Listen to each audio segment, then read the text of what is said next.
false questions, difference between different ranges. So basically, we're looking at assaults covering a range of actions. It could be a simple threat without any type of physical attack to a near fatal attack. So we have this continuum. I'm threatening to kill somebody and not doing anything to actually almost killing somebody. So we know what an assault is. It's not a homicide, but an assault can lead to a homicide. So aggravated assault, it's an attack with a weapon or an attempted attack with a weapon. So that means the person can be brandishing the weapon and not actually using it. And whether an injury occurs or not, without the weapon, when the serious injury results. So while the person is holding the weapon might not be a part of the engagement, but in any case, an aggravated assault is deemed probably your most serious type of assault, looking at the assault continuum. Obviously, the simple assault is the lower level assault, and this can be an attack with a weapon resulting either in no injury, minor injury, but I think the key to this is requiring less than 2 days of hospitalization. So whatever the injury is, the simple assault, it's going to not be more than a couple of days of hospitalization. And again, simple assault can include cases of attempted assault without a weapon. So aggravated, you're more likely to find a weapon being used.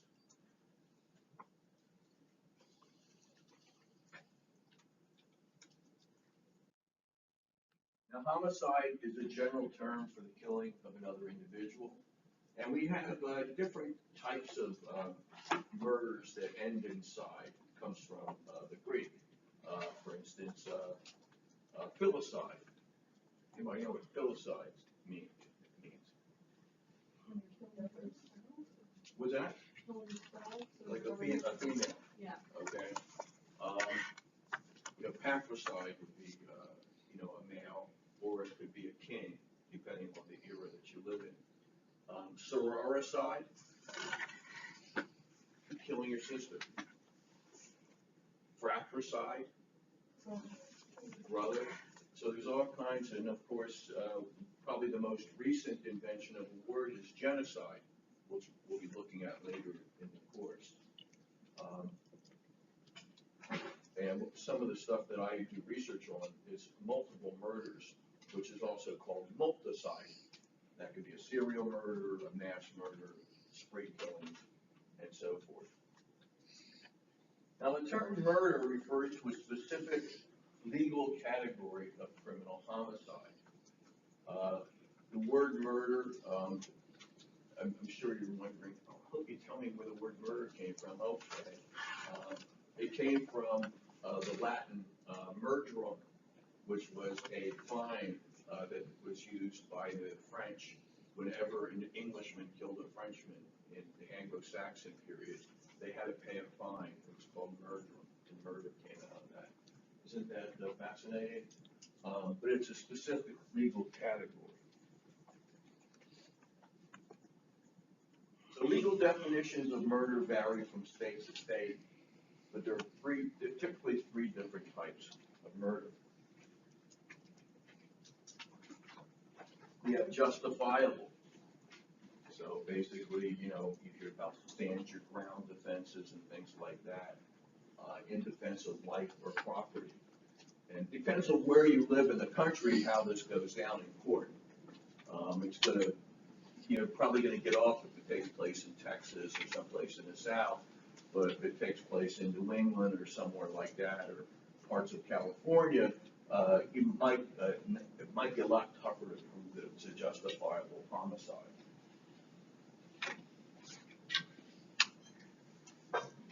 Excusable is accidental. A couple guys wrestling and stuff, and oops, I broke his neck and killed him. Wish I didn't do that.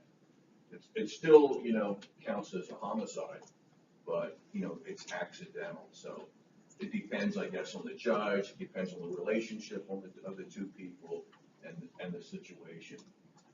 Obviously, if it's due to recklessness, you're out drinking with your friends and stuff, and you jump off the wall and land on somebody and kill them, that's very reckless, and, that could even become manslaughter. Has anybody ever been to England in here, to London? Did you go to St. Paul's Cathedral? And you know how high it is because you're going up there. Well, right before I went, the last time I went there, a base jumper. You know how there's a place when you walk up, all the way up, you can kind of rest and stuff. Well, this base jumper jumped from, the railing, this idiot, and landed on someone and killed him. So, if that isn't reckless, I don't know what is. But just, so is it excusable? It depends. And then we have, of course, the worst, murder and manslaughter. And quite often, murder involves, pre-planned killing. Murder, that's been planned very maliciously, and we'll look at that. The homicide has, always been pretty common. Now, if you look at the Bible, anybody read the Bible in here? Okay. Do you know which types of homicide are permitted, permissible according to the Bible? Yeah. There's 3 types. One of them is capital punishment and execution. One is self-defense, and the other is in war.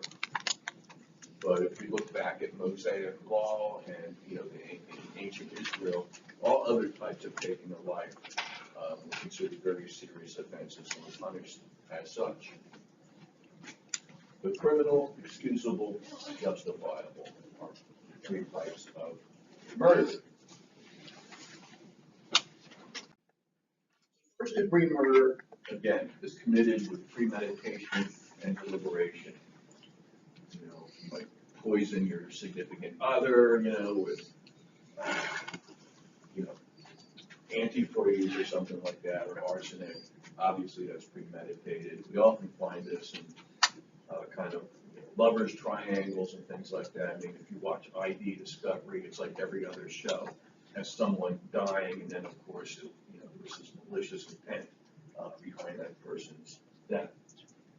And throughout history, people that planned a murder and, were treated the worst when it came to the criminal justice system. So obviously premeditation is involved. It refers to knowledge and intention to kill.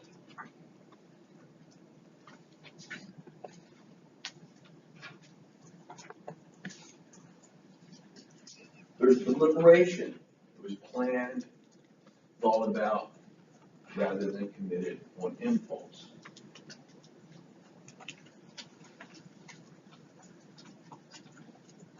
So first-degree murder, I think you understand what that's all about. Easy to forget a case and figure that out. Then we have second-degree murders. These do not involve premeditation and deliberation. And they're much more spontaneous. Might be a good example of someone losing their self-control, or impulse control. They've done lots of studies, like if you study serial homicide today and serial murders, quite often they're looking at brain chemistry and things like that rather than, psychology and all of that. It tells you a lot more. And usually what they find is there's a lot less activity in the prefrontal cortex of the person's brain. And they're able to see that, with the different MRIs and things that they have.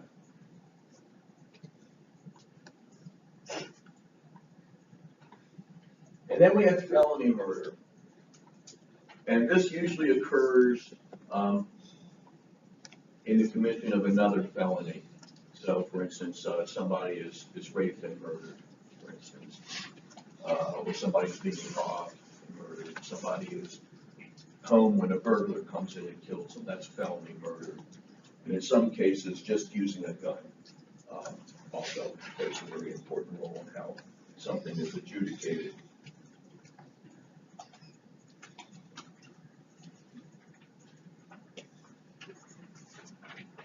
So how common are assault victimizations?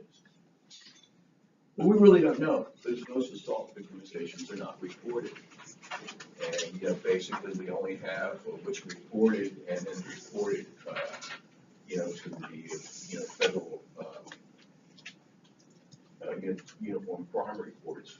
You know that. Anybody in here ever been assaulted? Or should I ask who has never been assaulted in here?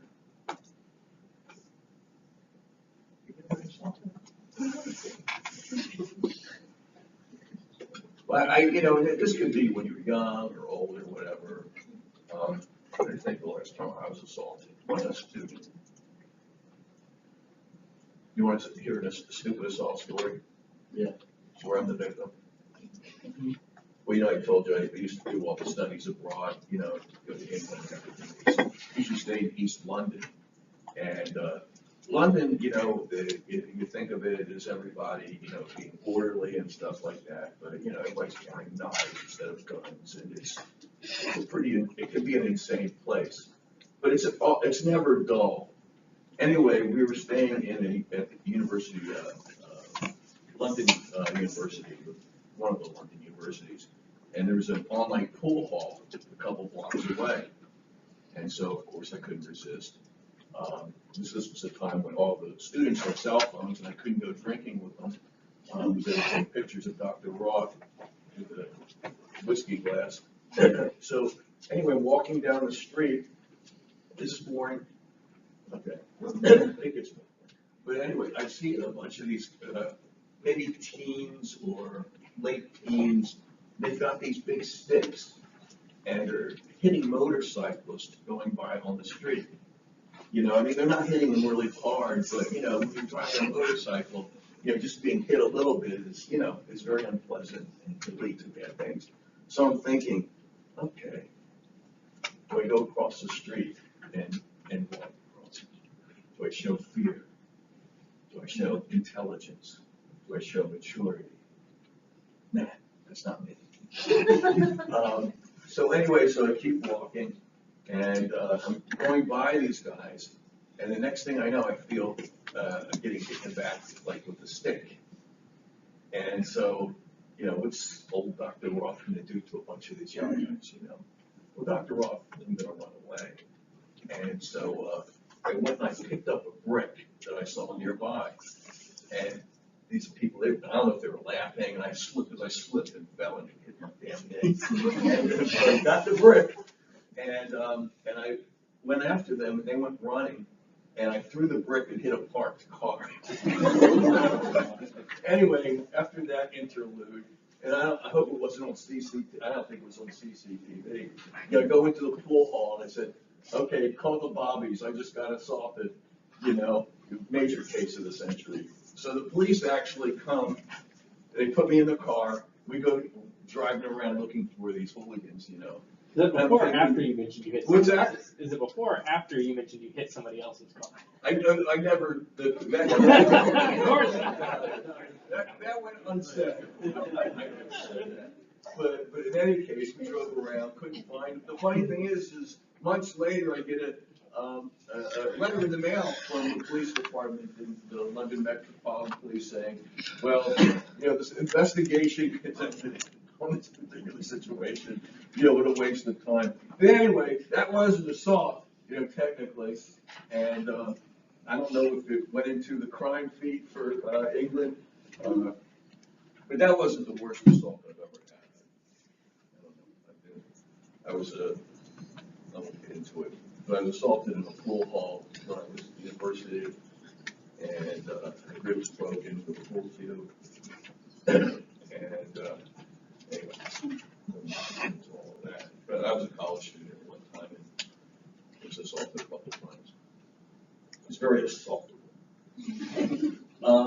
But most assaults are non-lethal. Males obviously have higher assault rates than females, being both perpetrator and victim. But you do have, the patterns vary across gender groups. Women are less likely to attack each other, although I think I've mentioned, my son used to always come home with fights when I was high school, women fighting and stuff, and look, Dad, what happened today, and so I don't know if the gender difference is that much more than it used to be, but females are much more likely to be assaulted by people they know than males. I think this is kind of interesting. Females are much more likely to be assaulted by people they know than males. So it's not like you're walking down the street and you see a couple women coming down and beating you up. It's a whole different scenario. When I wrote a book about prison gangs around the world, and my editor said, "Well, can you do some research on female prison gangs?" And so, you don't hear about female prison gangs. Mostly those aren't female prison gangs. So I looked into it, and actually recently I saw 46 women killed in a prison down in Honduras by other female prison gang members, Mario 18 and MS-13. But for the most part, some of the women that are interviewed in prison, they say, women get along. We have our own way of getting along. We don't need to have a prison gang. And they have a different sociology, which is creating their own families within the prison walls, et cetera, et cetera. But yeah, guys are more violent. A lot of it has to do with testosterone. That's why they have war, so they can take their violence to war. And then when they come home, they're more likely, in some cases, to come back with PTSD and maybe commit violence at home. There is a relationship to certain jobs.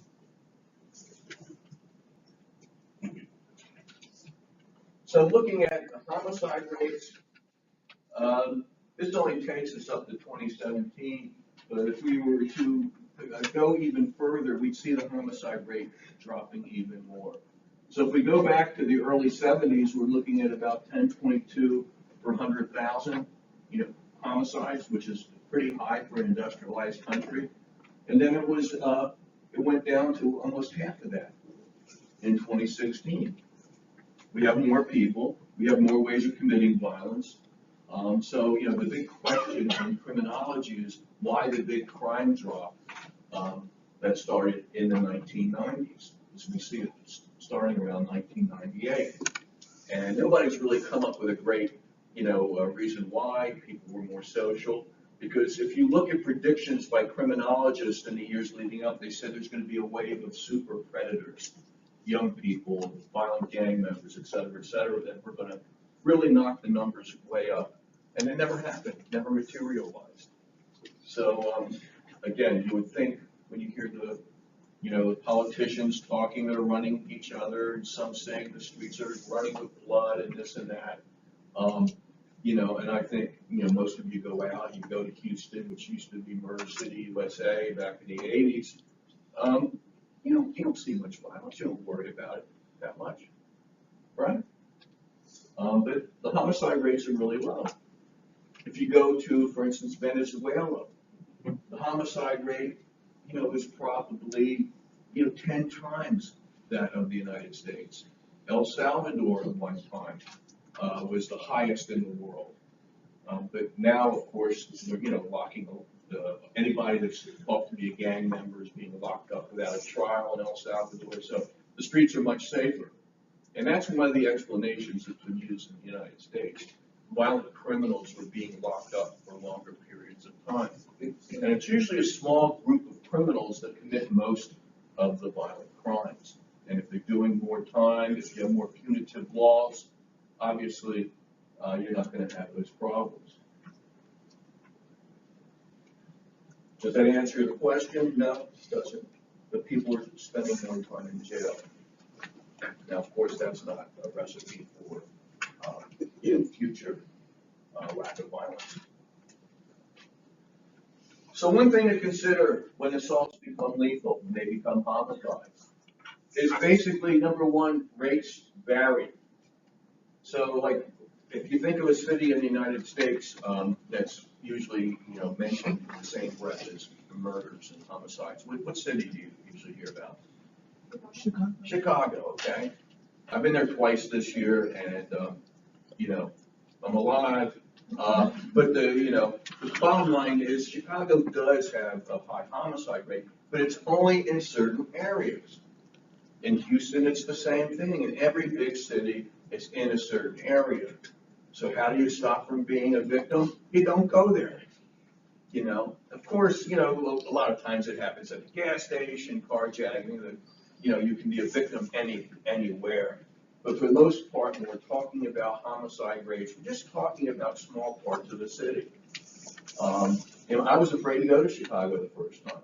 And, and I go there to train gang officers, for gang conferences. And, but now, I don't think anything of it.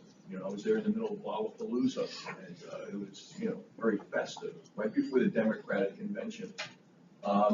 So geographical location, plays a very important role.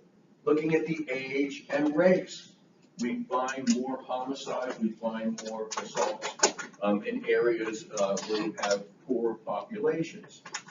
Quite often you have less police, and you have gangs and things like that. So you have social dislocation and age. Young people commit assaults, young people murder. When you commit them in my age, you're too damn tired to kill someone. When was the last time you heard of an old serial killer?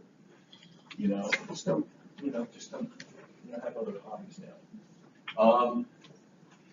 What kind of facilitating hardware? I mean, there's tons of murders take place with just something that is, at your hands, that you can grab a hold of. A chair, a broomstick, all kinds of different things. But the majority between 1980 and 2016 have happened with firearms.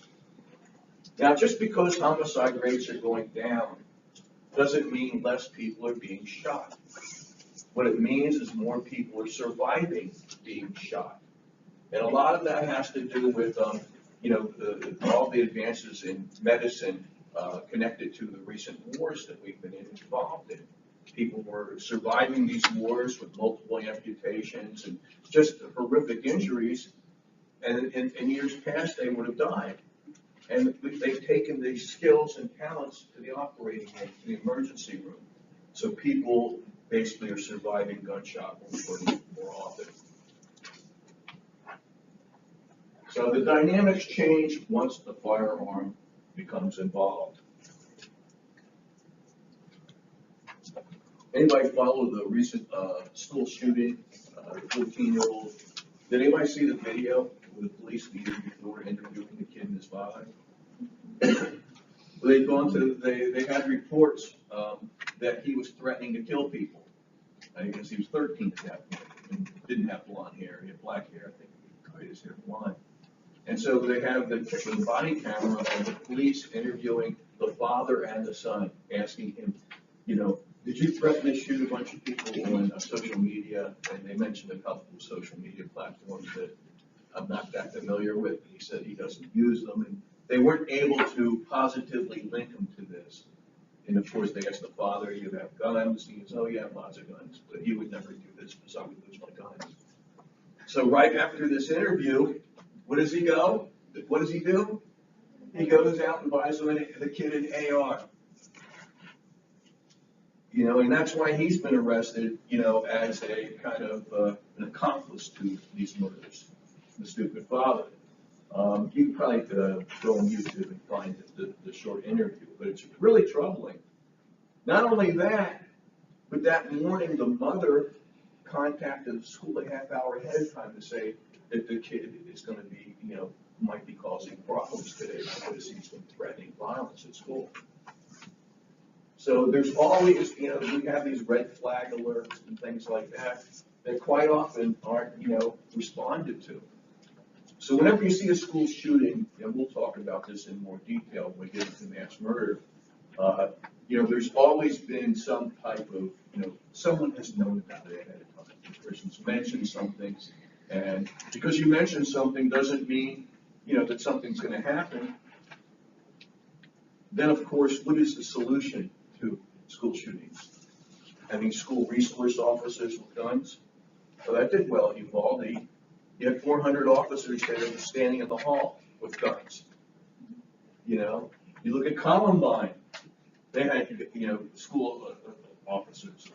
So guns on guns is not necessarily, the answer.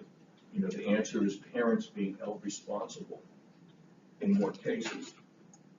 If the child, is going to use a gun. How do you feel about that? Do you think that's? I mean, I see both sides of it, but I mean, I right now can still go get into my old high school. We have 2 campuses across the street from each other, so they have to leave so many doors unlocked. Right. And so then there's the idea of, well, we can have like we have at Sam where you have to scan your ID in, but then most students are the ones doing the shootings, so that doesn't solve anything. So it's kind of like, I feel like you can prevent them more at the younger grade levels because you don't hear a 4th grader doing it by keeping the doors locked. But also, there's no metal detectors at my school. I mean, there's nothing like, players go around with their baseball bats and they can take them out and hit someone. You can easily hide a gun. Well, we live in a free society too. I mean, you're free to be a suicide bomber, you're free to be a school shooter. And these things don't happen that much, but they happen much more here in America than they do in other, similar countries. When there's warning signs like that, we have to start putting in place more resources on the psychological aspect as well. Because, like you said, there was so many warning signs, especially with this case, that perhaps if the kid had gotten help, this wouldn't have happened, or he would have been maybe put in like some kind of, blanking on the word, but like facility that he could stay at for a little bit while he got better, so that he wasn't a danger to himself or others. But those are incredibly expensive. Right, and in our society, if you're looking for psychological or mental, health, help, you're in bad shape because it's hard to get, hard to afford, and, society pays the price for that, quite often. Maybe if you break your trigger fingers, no. But the bottom line is that, guns aren't the only tools that can be used too. I study mass murder in China. I'm writing a book, in fact, on mass murder and serial murder in China right now. And almost all of the mass murders in China, at schools especially, take place with knives. I've always wondered, how can you stab 9 people, one person? I mean, that's a lot of stabbing. You got to be in pretty good shape, I think, really to. But, even more than that, the day of Newtown, which is one of the worst, the elementary school where you had 20 kids and 6 teachers killed, that same day in China, in elementary school, a guy attacked and stabbed close to a dozen students. And the big difference is they all lived. But you could kill with a knife as much as, you can ban knives, they eat with chopsticks. And explosions, bombs, things like that. And especially with bombs, you have access to the internet, and let's be honest, the things to make bombs, you can get anywhere. I mean, back in, when I was in college and stuff, we had the anarchist cookbook, and back then there was lots of bombings going on. I have a question. Do you think that they'll arrest the kid's mother? What's that? Do you think that they'll arrest the kid's mother? The mother? Yeah. I don't think so. I mean, they don't live together, the parents, apparently, Was she involved in like drug trafficking? And are you talking about the one in, just this recent one with the 4 people killed? Yeah, I don't know. All I know is she called in. I mean, I haven't heard the tape. I don't know if it's true or not, but they weren't obviously doing a great job of parenting between them. You wonder why. I think there were other kids. She took them away. She had a couple of younger kids and left the shooter with the father. So, it's, I don't know, it's just a slippery slope trying to, figure it out. I've done a lot of interviews about the Uvalde thing, and they still haven't released everything that happened there. The Department of the Texas DPS, they are protecting a lot of the information that they have. But obviously that, you know, it's impossible to really fathom what went down at that time. I think everybody knows what happened, that day. But we're seeing more and more, you know, school shootings. I remember, you know, for years I would go to my son's school and see where his classrooms were compared to people enter the building to try and, you know, figure out, you know, if I was a school shooter, you know, which was the safest rooms and stuff, which are usually, you know, farther to the back of the school, you know, where there's, you know, the doors are usually locked, that sort of thing. Then they stopped letting me in the building.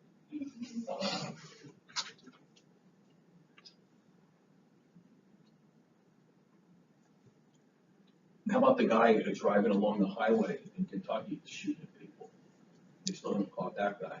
You follow that story? There's always a great shooting story.